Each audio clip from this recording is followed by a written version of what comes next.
Við vorum nýlega birta rannsókn í tímaritinu European Heart Journal Digital Health notkun á smáforriti, stafrænu úrræði, má segja, við hjartabilun hjá hópi sjúklinga sem í meðferðargöngudeild hjartabilunar. Og þessar niðurstöður sem birtast þar eru á mörgu leyti afar áhugaverðar. Við tökum inn í þetta tæplega 200 manns og slembiröðum þáttakendum annarkvort í hefðbundna meðferð eða hefðbundna meðferð pluss þetta smáforrit frá heilbrigðistæknifyrirtækinu Sidekick Health. Og rannsóknin stendur í 12 mánuði og við erum að bera saman ýmsa þætti í þessum tveimur hópum. Og við vildum geta sýnt fram á það að lífsgæði þeirra sem fengu smáforritið bötnuðu, en smáforritið það felur í sér fjarvöktun og lífstílshvetjandi þætti. Niðurstöðurnar sýndu að það var engin munur á lífsgæðum hjá stærstum hluta hópsins, en þeir sem voru hvað veikastir, þeir sem voru með hvað versta hjartabilun, þeir bættu lífsgæði sín. Svo sáum við líka að ýmsir þættir eins og sjálfsumönnun, þekking á sjúkdómnum og fjölmargir efnaskiptaþættir bötnuðu hjá þeim sem fengu smáforritið.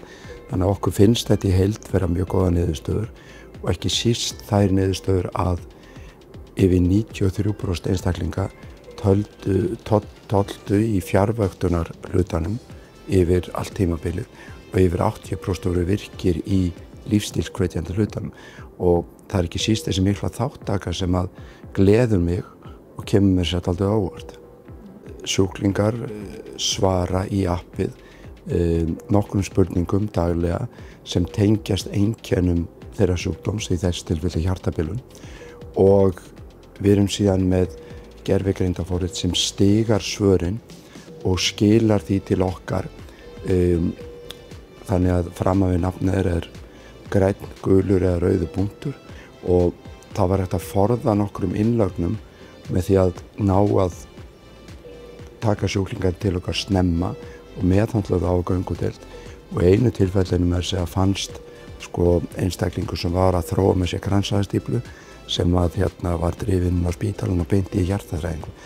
Lífstílshvetjandi hlutin felur í sér hvatningu til hreyfingar, betra mataræðis, betri svefns, streitu losunar, og þetta var í formi myndbanda sem voru mjög vönduð og hvöttu einstaklinga til að bæta sig og taka sig á, og síðan skráðu sjúklingar eða þáttakendur hvað þeir voru virkir, og það var síðan þjálfari, lífstílsþjálfari sem fór yfir þetta vikulega og sendi þeim skilaboð. Síðan gátu þeir sendt spurningar líka inn á appinu og við gátum svara en beint þannig. Þannig að þetta var svona í raun fjarvöktun, lífstílshvatning og viss hnitmiðuð samskipti. Ég sé fyrir mér gríðarmikil tækifæri í þessu og ég held að þetta gæti virkað vel fyrir ýmsa sjúkdóma, ýmsa langvinna sjúkdóma, þar sem sjúklingar eru eftirliti en þeirra líðan er kannski svona mestu stöðu. Við heilbrigðisstarfsmenn höfum bara alls ekki gert nóg af því að hvetja fólk til heilbrigðs lífstíls, vegna þess að þar held ég að ávinningur sé gríðarlega mikill. Tæknin, hún er farin að bjóða upp á svo marga möguleika að við getum eiginlega ekki látið þetta fram í okkur fara.